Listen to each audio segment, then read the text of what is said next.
Hello everyone, welcome back to the channel Sahil Pathan Education. Today we are discussing a very important editorial. Then today is 2nd of March 2026.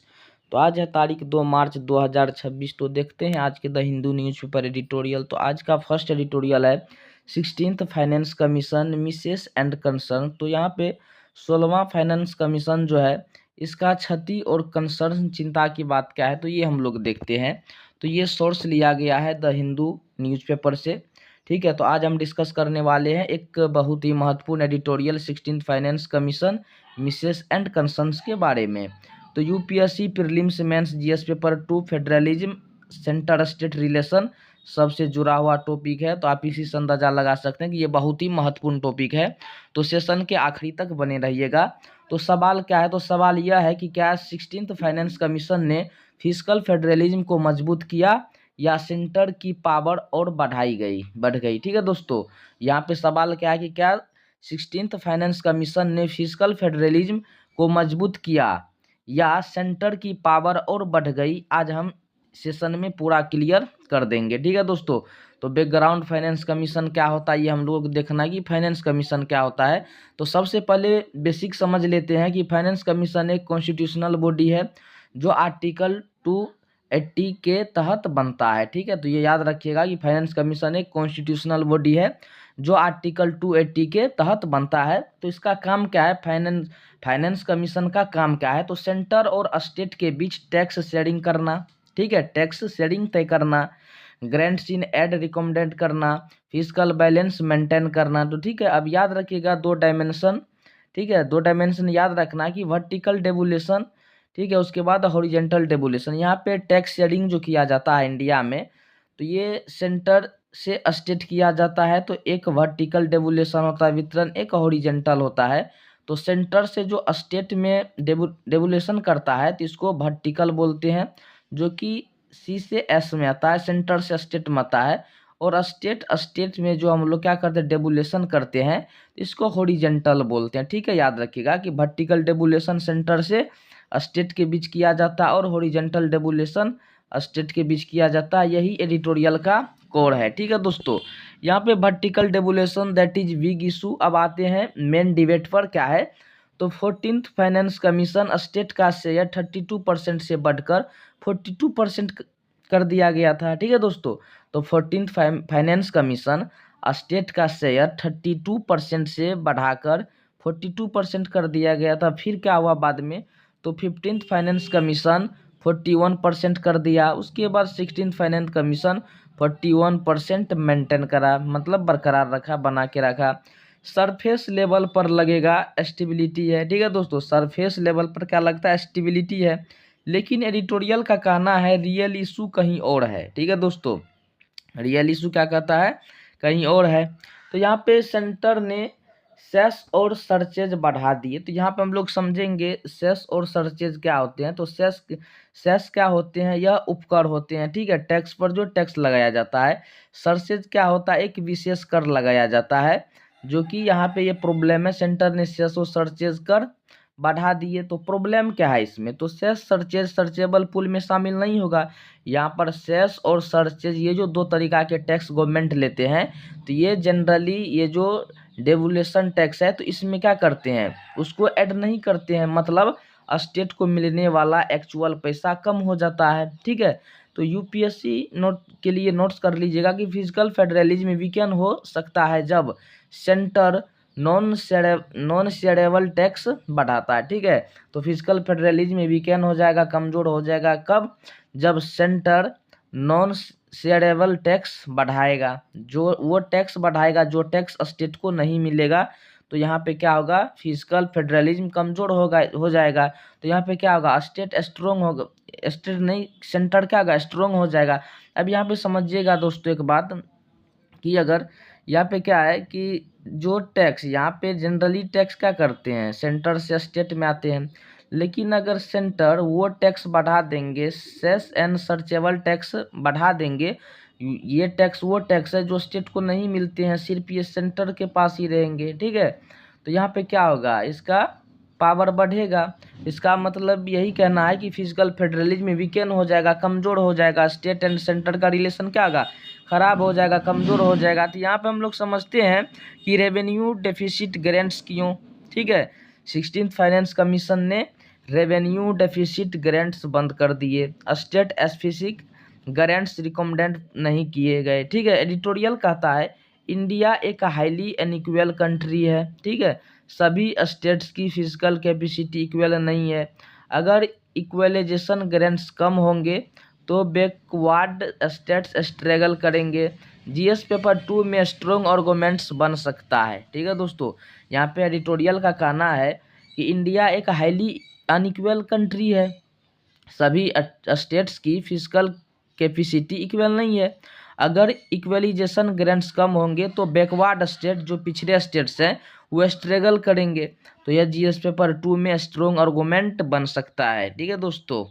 अब यहाँ पे देखते हैं horizontal devolution, नया creation. अब आते हैं स्टेट्स के बीच डिस्ट्रीब्यूशन पर। तो यहाँ पे हॉरिजेंटल डेवोल्यूशन क्या है समझते हैं। तो 16th फाइनेंस कमीशन ने एक नया कंट्रीब्यूशन क्रिएशन इंट्रोड्यूस किया है, यह जीएसडीपी बेस्ड अप्रोच है। तो यहाँ पे प्रॉब्लम फिर क्या है, तो प्रॉब्लम है कि रिच स्टेट्स न्यूट्रलिटी है जीएसडीपी रखते हैं, ठीक है, पुअर स्टेट्स पीछे रह सकते हैं, ठीक है।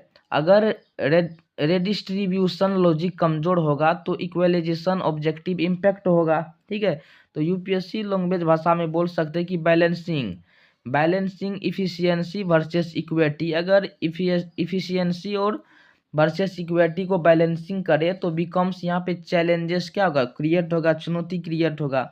तो लॉस गेन स्टेट्स, तो एडिटोरियल के अनुसार कुछ बड़े स्टेट्स को नुकसान हुआ, जैसे मध्य प्रदेश हो गया, उत्तर प्रदेश हो गया, बिहार हो गया, वेस्ट बंगाल हो गया, उड़ीसा हो गया।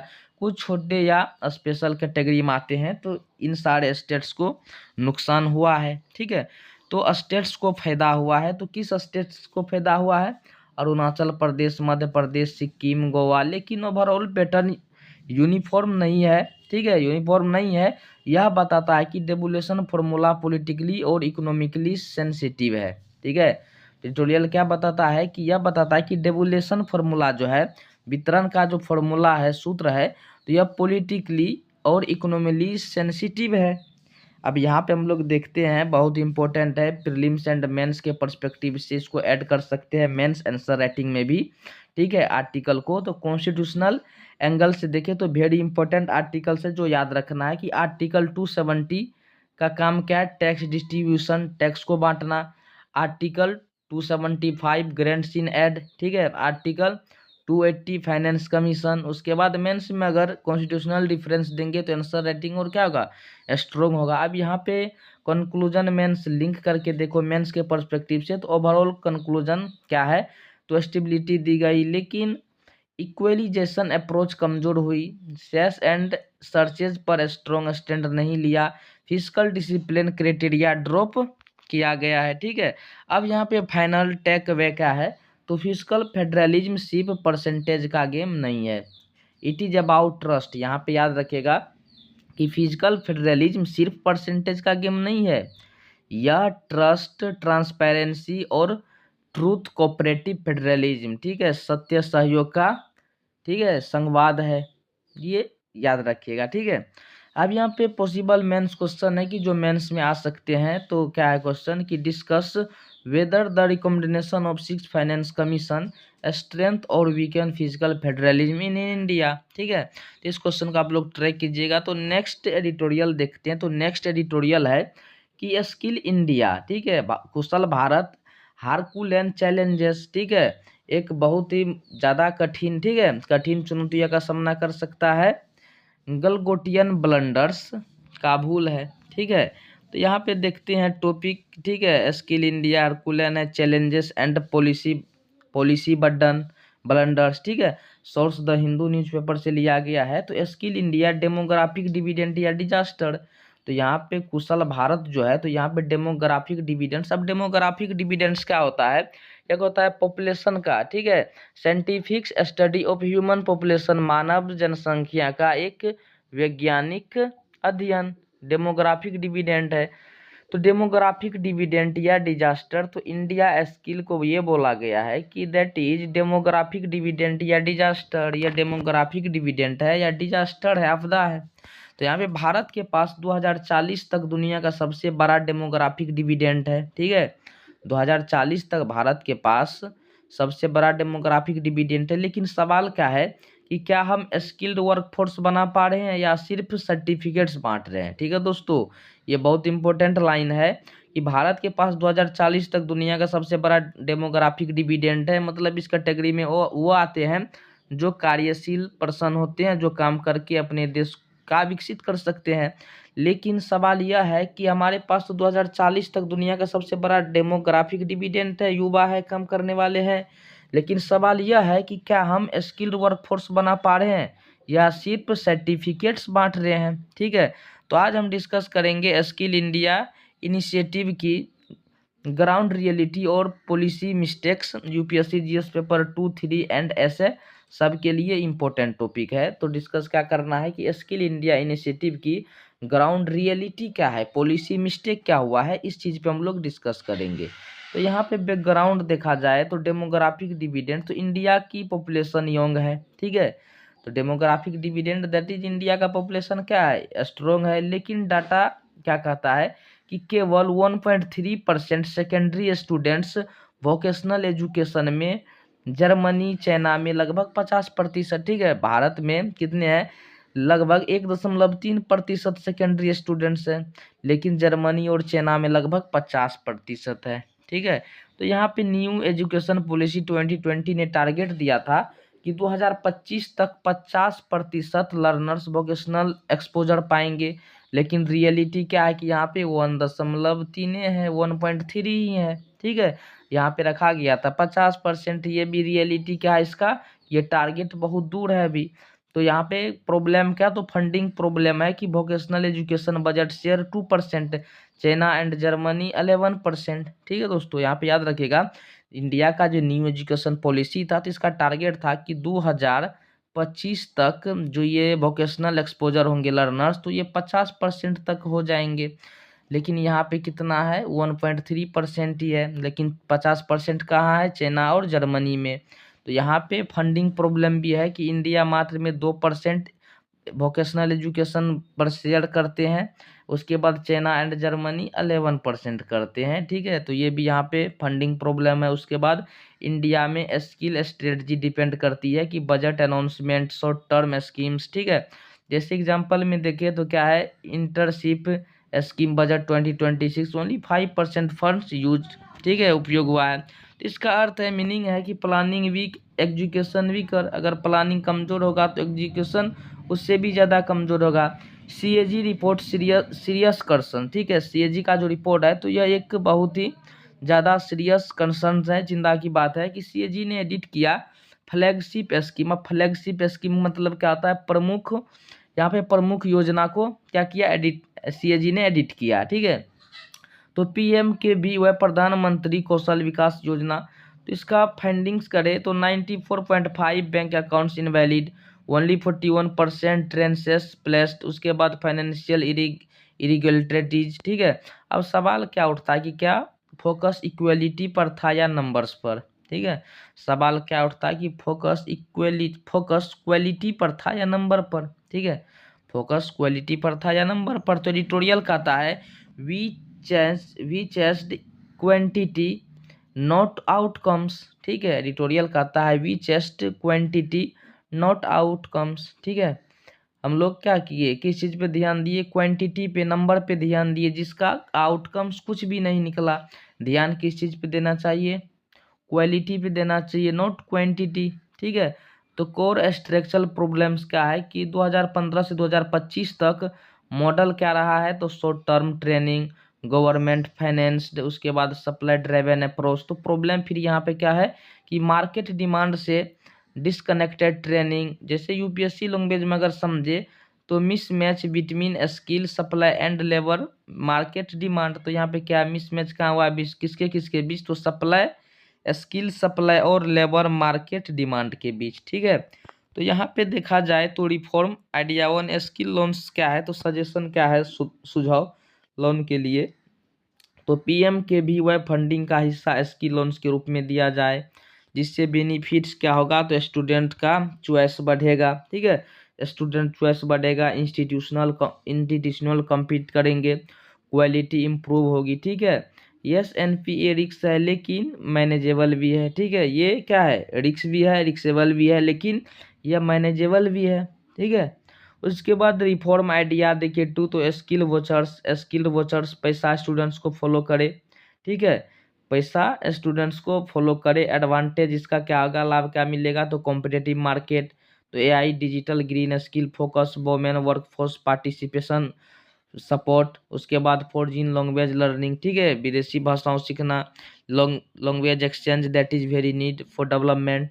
उसके बाद एग्जांपल देखें तो सिंगापुरी मॉडल सक्सेसफुल रहा है, this creates demand driven ecosystem. ठीक है, तो रिफॉर्म आइडिया 3 क्या है, तो स्किल लेवी, तो ऑर्गेनाइज इंडस्ट्री से पेरोल बेस्ड कंट्रीब्यूशन होनी चाहिए। 90+ कंट्रीज इसको यूज किया है, प्रयोग किया है। ठीक है, तो इसका बेनिफिट्स क्या होता है, यहाँ पे देखना स्किल लेवे का, ऑर्गेनाइज इंडस्ट्री से पेरोल बेस्ड कंट्रीब्यूशन, जिसमें 90% ने कंट्री यूज किया है, 90+ कंट्री ने यूज किया है। तो इसका बेनिफिट्स क्या है कि industry ownership, stable funding, employer engagement system.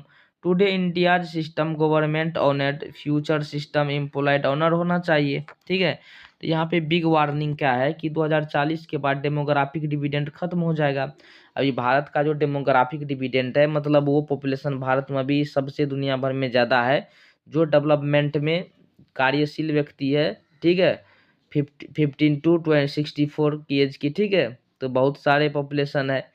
ठीक है, जो 2040 के बाद बताया जा रहा है खत्म हो जाएगा। अगर स्किल इकोसिस्टम रिफॉर्म नहीं हुआ तो demographic dividends becomes demographic burden बन जाएगा। ठीक है दोस्तों, यहाँ पे समझने की एक पॉइंट है कि यहाँ पे अभी भारत में जो पॉपुलेशन है, यहाँ पे 2040 तक बताया जाता है कि भारत में वो पॉपुलेशन ज़्यादा है जो काम करने योग्य है। ठीक है, क्रियाशील कार्यशील व्यक्ति ज़्यादा है, डेमोग्राफिक डिविडेंड ज़्यादा है। तो डेमोग्राफिक डिविडेंड मतलब बता दिए वो यंग पर्सन ज़्यादा है, तो ये 2040 के बाद खत्म हो जाएंगे। ठीक है, अगर इसको इकोसिस्टम, इसको अगर स्किल नहीं दिया जाएगा तो यही डेमोग्राफिक डिविडेंड जो यंग पर्सन है, तो ये 2040 के बाद क्या हो जाएगा, डेमोग्राफिक बर्डन बन जाएगा। क्या बन जाएगा, डेमोग्राफिक बर्डन बन जाएगा, फिर देश के लिए बोझ बन जाएगा।